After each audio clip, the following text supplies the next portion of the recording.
Hi there, fam, and welcome back to the OCD Family Podcast for part 2 of our discussion with the wonderful Amanda Petrik-Gardner, LCPC. Because today is all about role plays, raps, and fun at OCD's expense. And I am here for that. I'm Nicole Morris, licensed marriage and family therapist and mental health correspondent. And let me be the first to say, welcome to the family, the OCD family, that is. I am here to create a community of support for family members, spouses, partners, parents, adult children, as there may be adult words, and chosen family of OCD sufferers and their community.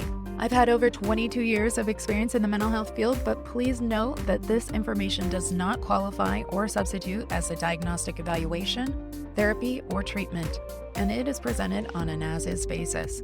Please follow up with a qualified mental health provider in your area regarding concerns for yourself or loved ones. Thank you for joining us today. Now, let's get started. All right, fam. All right. So great to be back with you. March is coming to a close here, and I have to say, I'm in denial. It's Good Friday and Easter weekend for all whom observe, and not to be dramatic, but I'm getting Mercutio vibes here because there has been a plague on both my houses for my little family and for a lot of my client population. Nothing says fake spring in the Midwest region of the States like colds and flu. Blah. But I mean, didn't we all have Shakespeare on our bingo card today? Actually, let me tell you, fam, because we're family, right? So stories from our youth are a part of the deal. So when I was in high school, I'm dating myself here, but I'm okay with that. Baz Luhrmann's version of Romeo and Juliet came out, which is where that Mercutio quote derives from. And we had read Romeo and Juliet in like 9th or 10th grade English, watched the old version, all of that jazz. So when the new Romeo and Juliet came out, I really wanted to see it, and I really wanted to love it. But I didn't, not at first. However, wouldn't you know, through the process of exposure, the more I saw it and heard it, the more I did love it. To the point that I would play it in the background, like as an alternative to music. And this was before streaming, folks. So you had to have like a CD or even a cassette tape because CDs were kind of still new. I'm that many years old. And so we had recorded it on a VHS. Yes, fancy state-of-the-art VHS. If you know, you know.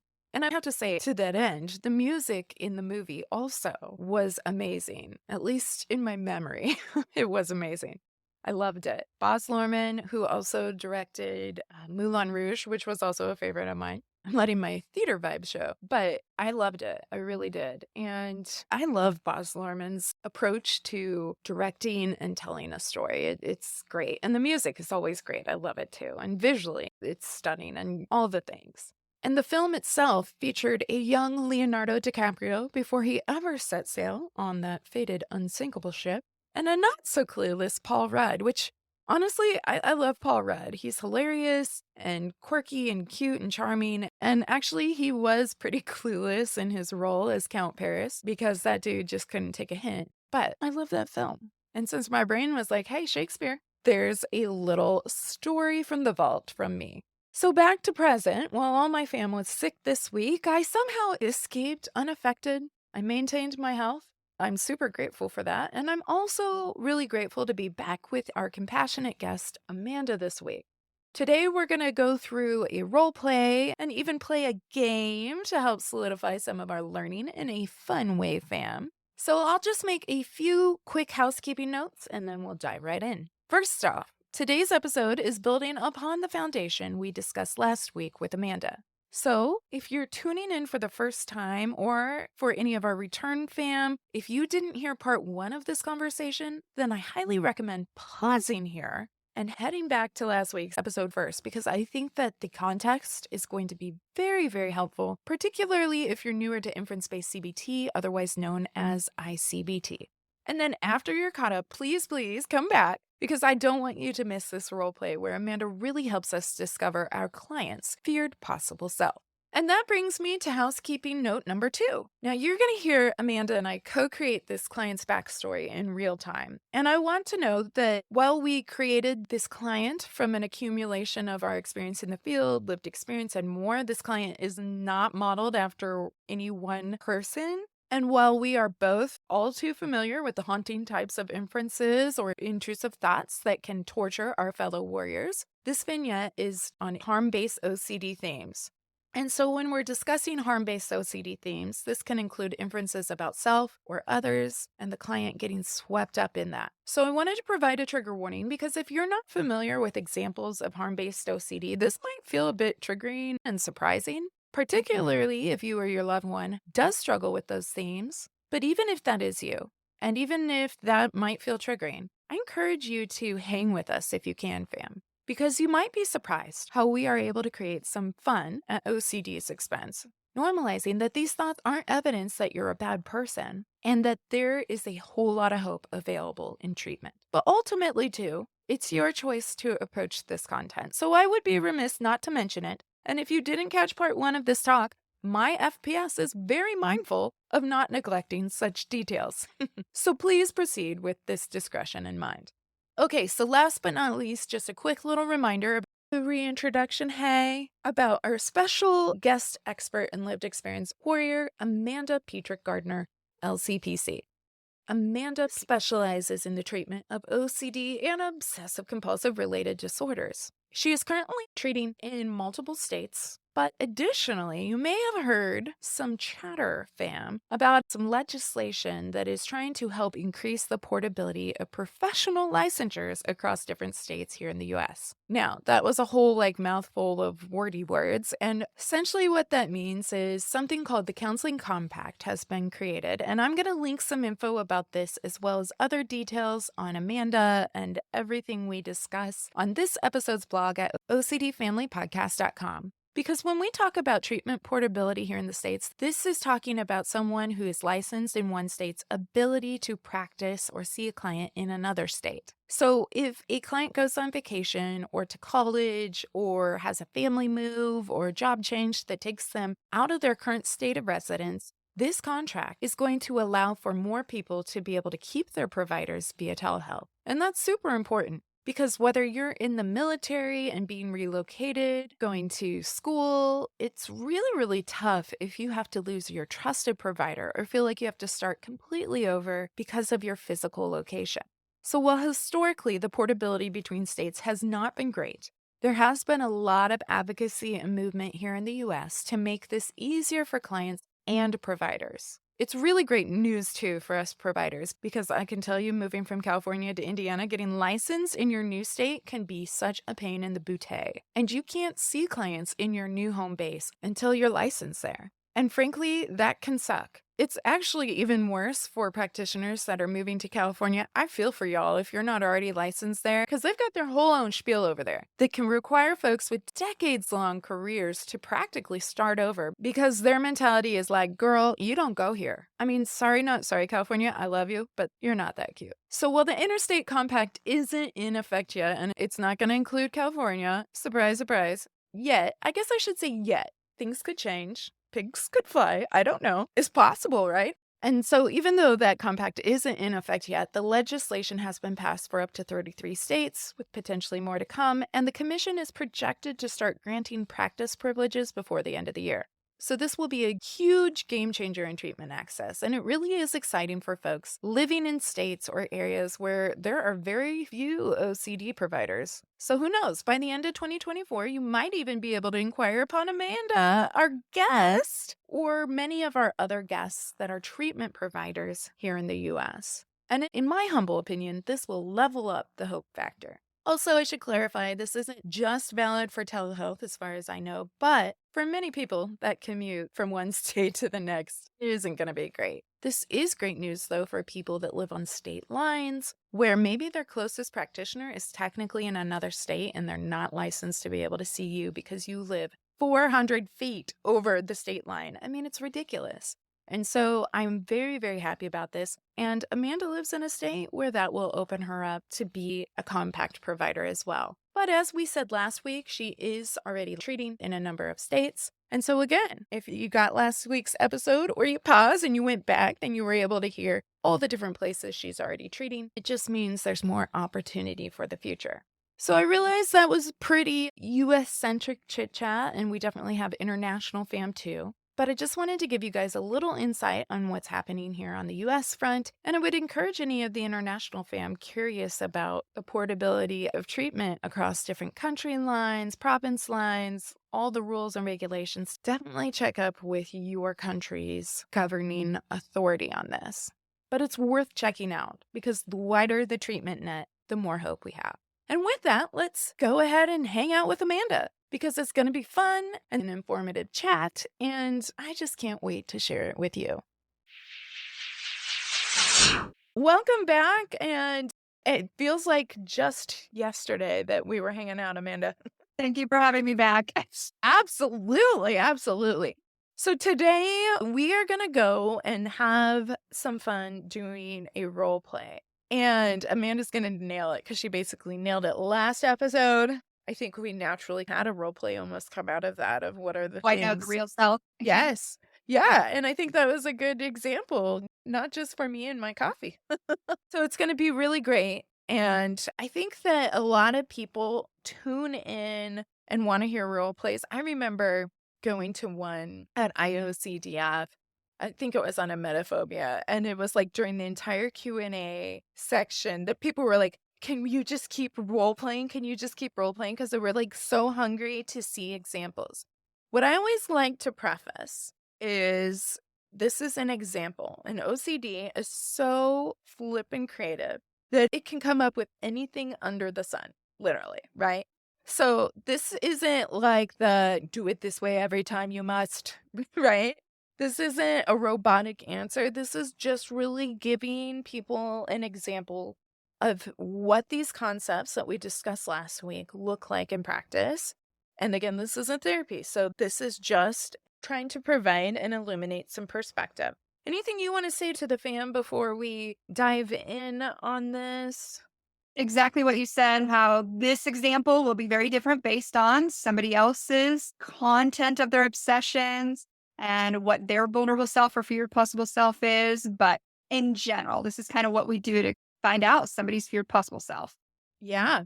So what we're going to do is, how about this? I'm just coming up with this. Let's do a once upon a time, maybe 4 sentences. You and I are ping pong back and forth, and we're going to create a vignette for a client. And then I shall play client and you shall play therapist in terms of what it looks like figuring out this feared possible self and vulnerable self names. So we'll kind of ping pong back and forth. It'll give us a basic vignette. And then, as you can see, we're improving it in real time.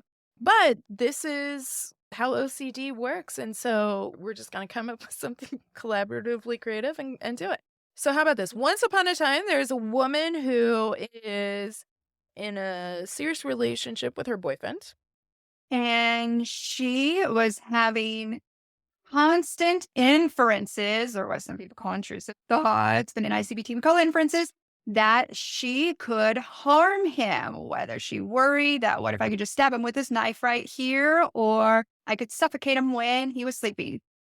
And so naturally, she got all her Ginzu knives and locked them up in safe places. And in fact, scissors, even the safety scissors, because we know, when I was in kindergarten, I cut my own hair with safety scissors and weren't that safe. They could cut through things. And I would be the one that would commit manslaughter because I don't really want to do it with the safety scissors. That's too bad. Trigger warning in this one. Okay. And last sentence to our vignette story here. And even when she wasn't around him, she would worry when driving. What if I would hit a pedestrian? What if I just purposely wanted to hit them too? Right, because kill is going to kill, right? And that's who I am. I'm a killer, potentially. So, right. Okay, so I am in therapy with you, Amanda. And this is me. This is me and all my killing wildness. So we are going to presume that we've done some of the psychoeducation already in understanding I-CBT and how it works. Do you want me to give you the psychoeducation on feared possible self? Yes, let's do that. Let's do a reminder so that we can frame what we're looking for and what we're thinking about in this. Yes, please. If you would be up for sharing that, that would be awesome. So we're exploring what your vulnerable self theme, but especially what your feared possible self is. Everybody has vulnerabilities or sensitivities, things that they're just kind of a little bit vulnerable to, things that get sticky. This is not unique to OCD. But what is unique to OCD is that we then get inferentially confused. Sometimes we become obsessed or have doubts around who we could possibly become. What's interesting is that these fears of who we could possibly become typically are the exact opposite of who we really are. Yeah. So if we could figure out what this feared possible self is, who OCD is saying we could possibly become, this can be helpful in a lot of different ways. Not only does this help us understand why you're having the particular doubts you are, because Yeah. you don't doubt everything, do you? Not everything. Oh, there's literally millions of doubts that you Right. could have. You Right. could doubt that you could fall out of your chair right now, but are you worried about that? Not right now. No, a tree could fall on your house right now. Are you doubting that? No, but can I ask you, how many times have you said it to a client, you could fall out of your chair, and they're like, well, no, I think I could. What? Never. Because guess what? Their vulnerable self theme or feared possible self doesn't underline that, but it Right. can happen. There's a reason why there's a million doubts, but you're not worried about everything else. True. So if we can figure out your feared possible self, we're probably going to find out that the doubts you have, the feared possible self, is right underneath it. And it's kind of tying them all together because sometimes it looks like our obsessions are all over the place. We have this one and then this one and this one over here, but they actually have a lot more in common than what it looks like. Uh-huh. So not only this helps us realize they're not so different. Also, if we can resolve the feared possible self, which is just another doubt, helps us resolve all of the rest. I do love that. You're Yeah. the best client. Thank you. So first we got to figure out what is this feared possible self for us then. Right. Okay. So to do this, I need to know just a handful of your common obsessions. Well, I mean, every time I go to bed and I close my eyes, I could see myself stabbing my boyfriend, Huh? and it's bad. And then if I really can't sleep, I might like look up a YouTube video about people that are like on trial or going to be on trial for stabbing, and then they might sit there, or they might even be like, I didn't do it. And I'm like, what sounds like me? Mhm. Right? And then I'm like, do I like secretly hate him or something? Because do I want him to die? And I'm like, I don't want him to die, but he could by me. And then it's like, it makes me so sick, I kind of want to vomit. Because I'm just like so like ashamed of that. And so I got all the knives out of the house and the safety scissors, because what I can do with safety scissors is more than you would imagine. Okay. So what if I could stab him? So that's one of them you're experiencing. Yeah, you could say that. Okay.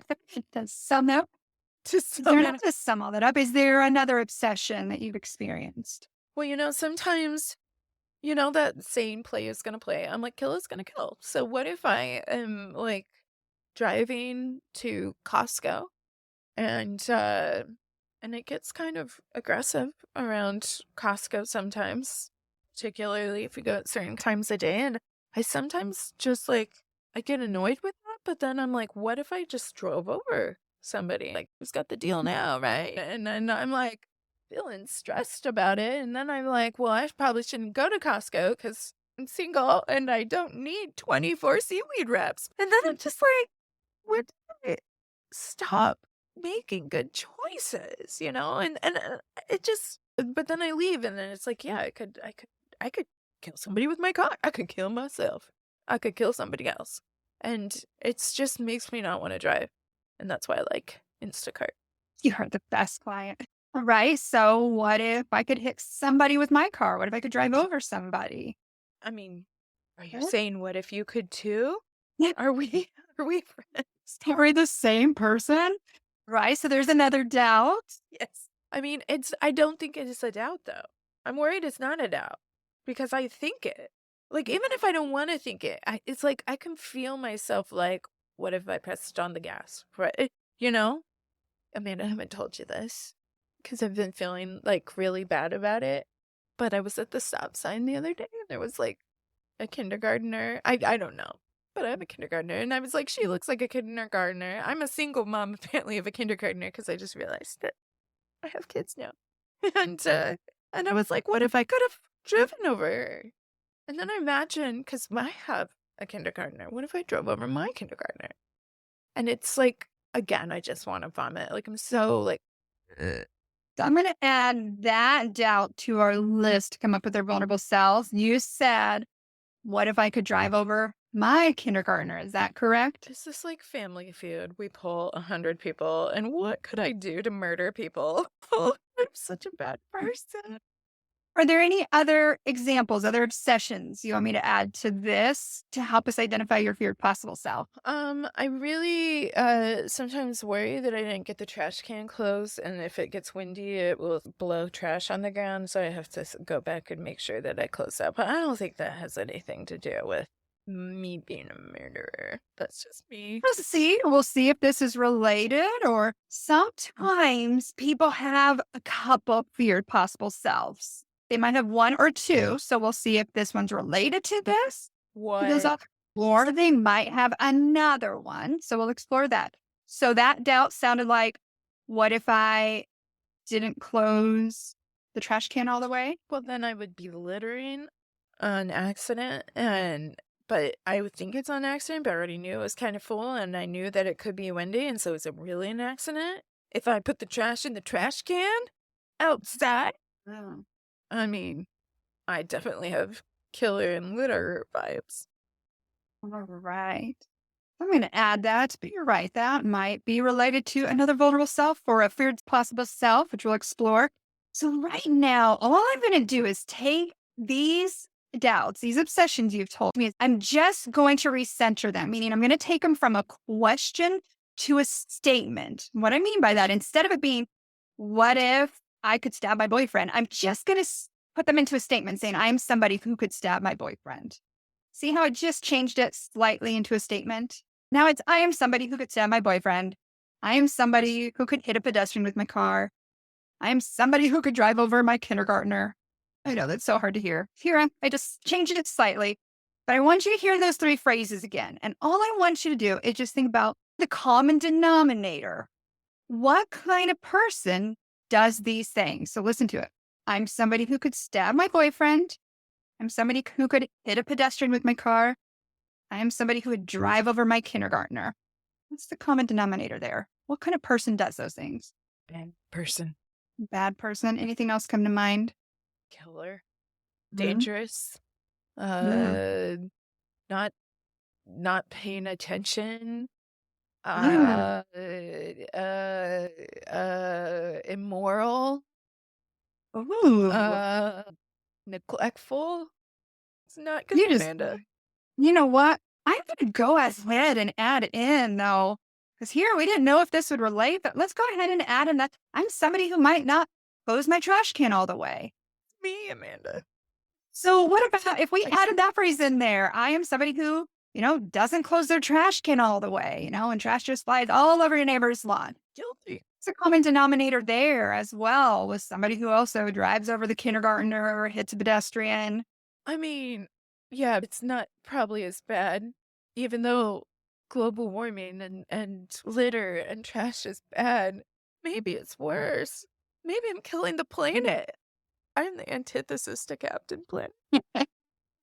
So I'll pause for a second here because what we would do at this point, because you came up with a lot of, again, I like to use the phrase common denominator, things that kind of tie all of these together. Oh, yeah. With the client, we would either kind of look at to kind of have the bad person, dangerous, monster evil kind of route.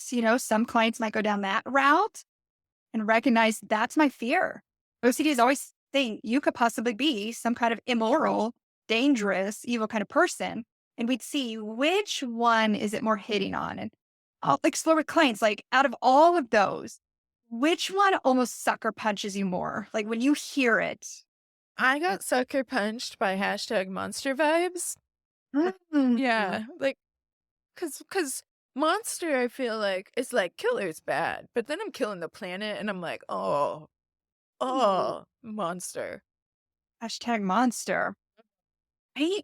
And this would help us figure out like your feared possible self is I am somebody that could possibly be a monster. It's true. Or Maybe. just like somebody else's might be, I'm somebody that could be immoral. I am somebody that could be evil. I'm somebody that could be neglectful. But we want to find what is unique to you that OCD is saying you could possibly be. Yeah. Even though it goes completely against who your real self is, it's the opposite of how you show up day to day. Can I ask, and I know this is our made up client, is there anything in this made up client's world that actually shows that she's a monster? Is she doing anything day to day? Well, I think that if I know I could hit somebody and I get in the car, that might be like a real monster move. Because Oh, so with this client, I heard possibility jumping out. I heard that I could, but it's possible I could. right. That is what we call inferential confusion. That inferential confusion is using possibility just to pull us back in to make it feel real, to make it feel like we could be a monster, but Right. it's still occurring. We still Yeah. haven't done evil, dangerous behavior. I mean, But you're right. I've never actually gone bowling for children with a motor vehicle, so I'm a little proud of that. Like, you know, that's the kind of strike and turkey I don't want. yeah, in I-CBT, we're going to explore all of these different tricks that our city uses to continue to pull us back in. Possibility to me is like the biggest one. It continues to say, but it's possible, but it could, but I might be, but one day.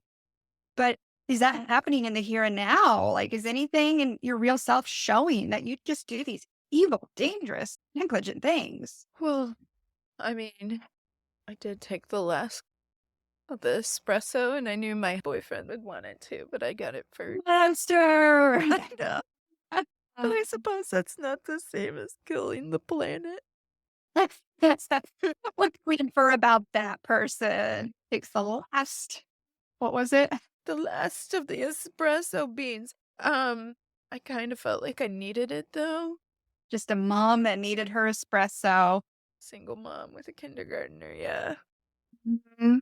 And a boyfriend that I might murder. Love the turn that took. Yeah.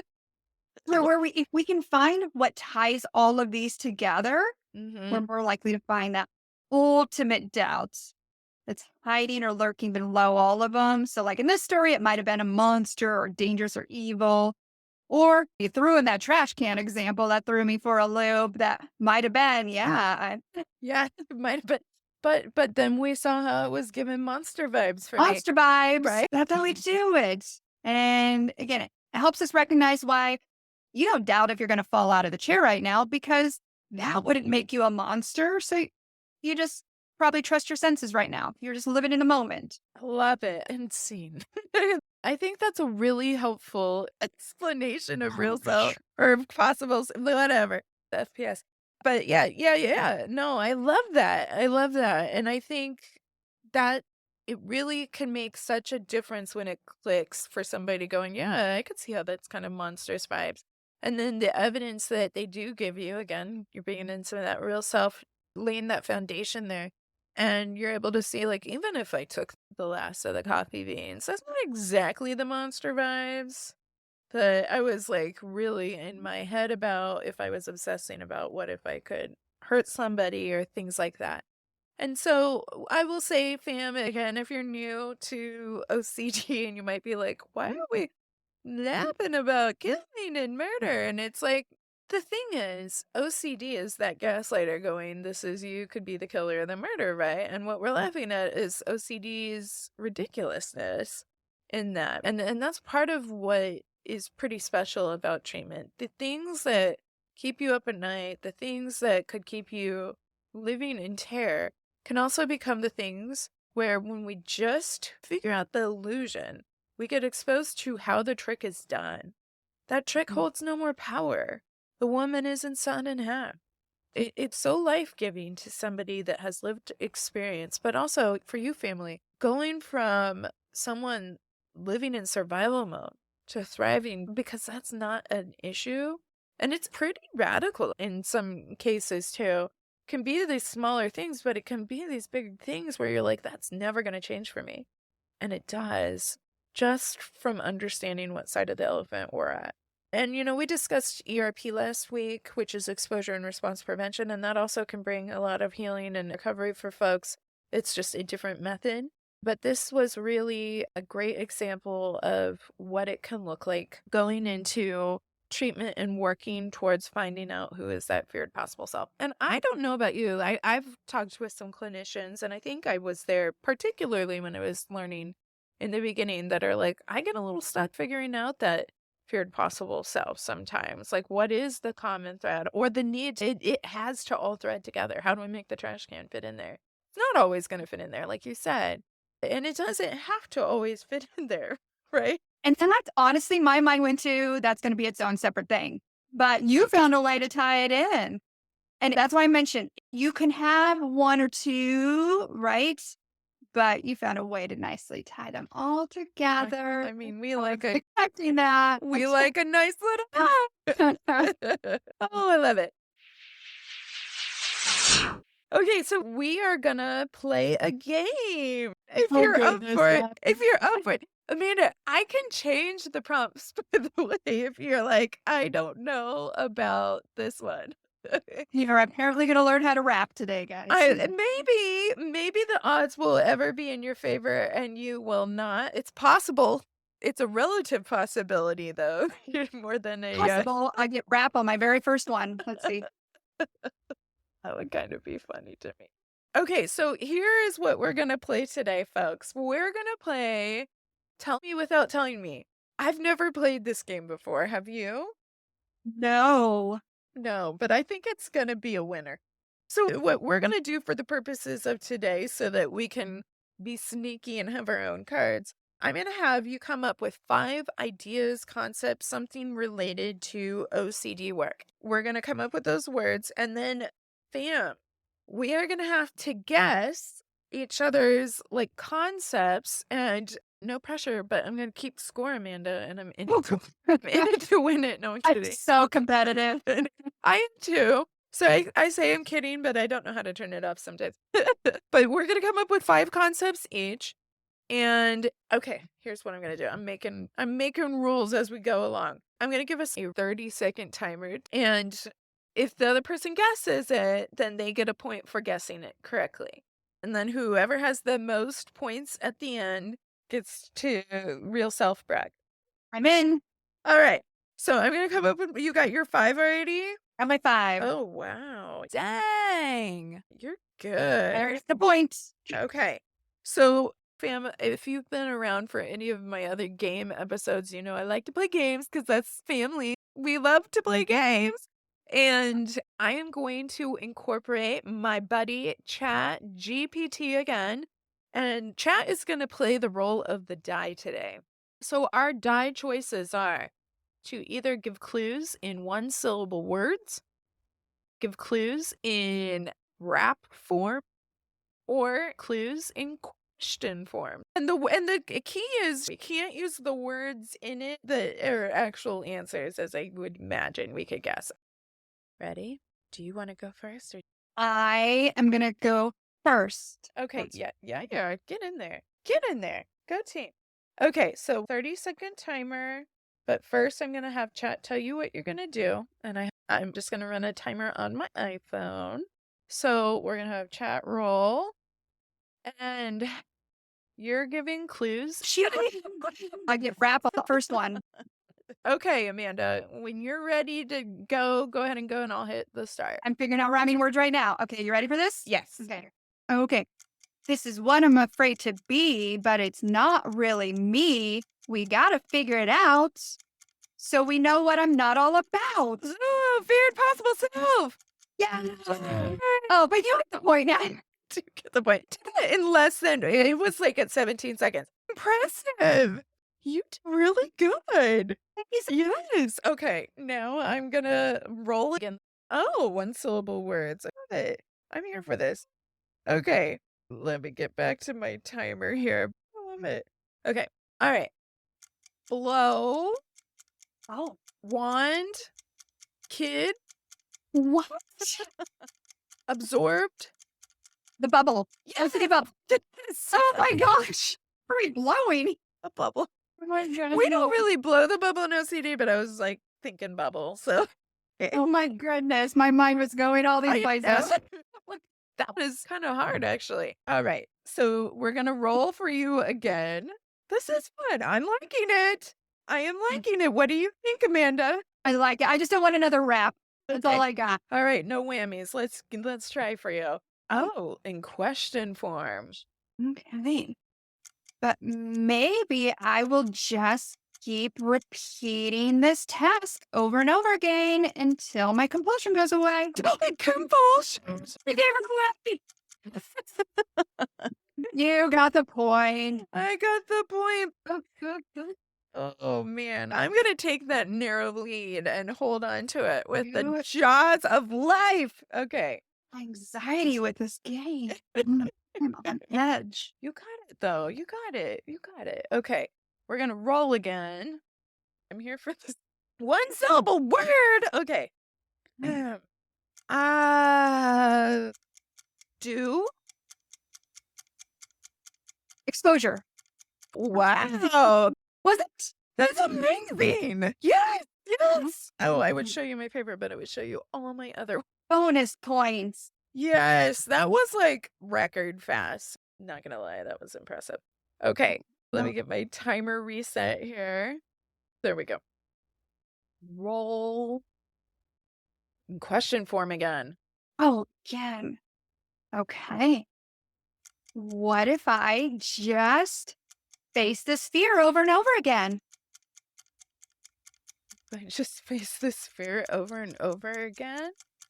Can I ask a counter question? Are we facing the fear while not doing any exposure? I'm just going to say exposure. Yeah, I'm the same one as you. I'm nervous. I was like, I'm not going to get it. I'm like, do I put the RP there? Do I not put the RP? This is harder than the rap. I know. Oh my goodness. I love it though. Okay. Roll. That was pretty good, Amanda. Oh yeah, you get a wrap. I get a wrap. I like that you're like, yes, for you. Okay. Here it goes. Ready? It might be hunky-dory if I come up with another beep. Because that... Story. Obsessional story? Yes, but it's different because I'm going to add real stuff in. And some people might say it rhymes with another word in time, like... I can't say it because it'll be too close, Damn. So it's not story. It's counter story. I felt like I had to get the counter. No, it's okay. We're now tied, and I am... What if I didn't think that? Are we I think you get the point, because I did not get the point. Shoot. Yeah. It was counter story. Wow. Okay. Here we go. We're gonna roll. I might have done the points wrong. I feel like we're all winners. We're all winners. Syllable words. Okay. Yes. Okay. This is a good one for you. All right. Conclusion. Is that one syllable word? Yes, conclusion. Well, that's I'm gonna say inferential confusion. Close. Result. Result. My brain just went blank. Oh, you got it. What is it? Inference. Oh, duh. Yes. Yes. I was going too far, if you can imagine. Okay, you're coming back for a comeback here. And I'm gonna wrap my last one because I got it ready. I've been preparing. You are? I hope you. Yeah. I hope you. I'm cheating, and I already wrote it. You wrote your rap? Do you want to do? We could do free choice for the last one. How about that? Yeah. Yes. Okay. All right. Okay. I'm gonna do. Now it's almost harder. Okay. I'm gonna do one syllable word. Okay. I love that you came up with a rap. Man, you really went on a journey with the rap. Yeah, I know. She's like, I don't want the rap. And she's like, no, I have it. I have it planned for it. Okay. Oh, wait, but we're not on the last one yet, are we? Oh, I still have two more. I have two more. Yeah, I was going to say. Okay. I should probably have chat tell me this one. And then the last one I'll do as free choice. Oh, a rap. Okay. Let me get my timer. when we map this out, we figure what it's about. We start with a trigger and end. The obsessional sequence. Yes. Nice job. Nice job for you too. Your rapping skills are superb. Thanks. I feel really Okay. I feel good about that. Preach choice because I've been cheating. Okay. But my rap. Oh. This is the real me that shows up in reality, and it's who I'll always be. Ooh, real self. Yeah. You did that one really fast too. It was like 8 seconds. Okay. And then here's my last one, free choice. I'm going to do the 1-syllable word. Okay. Let me get my timer ready. Okay. Present. Here and now. Yes. We are so good at this. We need to be a team and challenge other people next time. We should. We can be on a team and we will take suckers down. I'm going to save my raps for next time. You should. I liked that end rap. That was very good. Thank you. What I learned is that everything rhymes with be and me in reality. So it actually works out quite well. Use that. Yes. I love it. Amanda, you are such a good sport. Fam, when I told her that I had preset, because in this game, I guess you can like act it out or you can draw things, which is hard for the fam if they're like, out running or washing dishes and things like that. So it's like, I need to do it. I got to think about like, what can we hear and get enough clues for? But yeah, I mean, we just kill at this game. Kill is gonna kill. We would kill at this game. You're a monster. We're a monster team. That's right. It's a monster mashup. I love it. All righty. As we end our time together, which again, Amanda's been gracious enough to be with us for 2 weeks in a row. You're not tired of us yet. I love it. But I do want to make sure people know where they can find out more about you. And you're an author now. I'm really excited about this reassurance seeking book. So I have a book. So it's a workbook for anybody that struggles with reassurance seeking compulsions. And it includes ERP techniques, I-CBT techniques, and ACT techniques. And it's the compulsive reassurance seeking workbook. And I have my next I-CBT training for clinicians in May. You can either check me out on my Instagram or my website. So I'm going to have links to Amanda's Instagram and practice.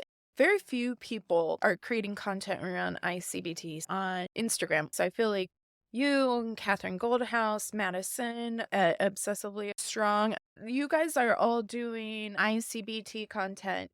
Also, some ERP content and different infographics. And so I love the infographics that you have. And you're also a provider. Yeah, and Compact, which is coming so pretty soon this year. Yeah, it will be available. I think there's like 34 states. So that's exciting. Hey, so there's lots of really fun things on the horizon this year. Compact that expands treatment options. But I'm really excited about this reassurance seeking book. Reassurance seeking is one of the most common compulsions. And the statistic is somewhere upwards of 94 some odd percent that if you have OCD, you do reassurance seeking. And then even the kind of caveat to that is, and even if you didn't report that you did that, you pretty much do reassurance seeking because it's common outside of OCD too. People want to know, like, am I on the right track? But OCD really, it's never enough for OCD. And so to be able to approach that from an exposure and response prevention lens, from an inference-based CBT lens, and from an acceptance and commitment therapy lens, which is what ACT is, guys, what a great way to kind of match it up. And you can go, okay, which of these resonate with me? Or also just see how the different styles can be done. And all research-based, and I really love that. So we'll be on the lookout for that. Thank you so much, Amanda. This has been very fun.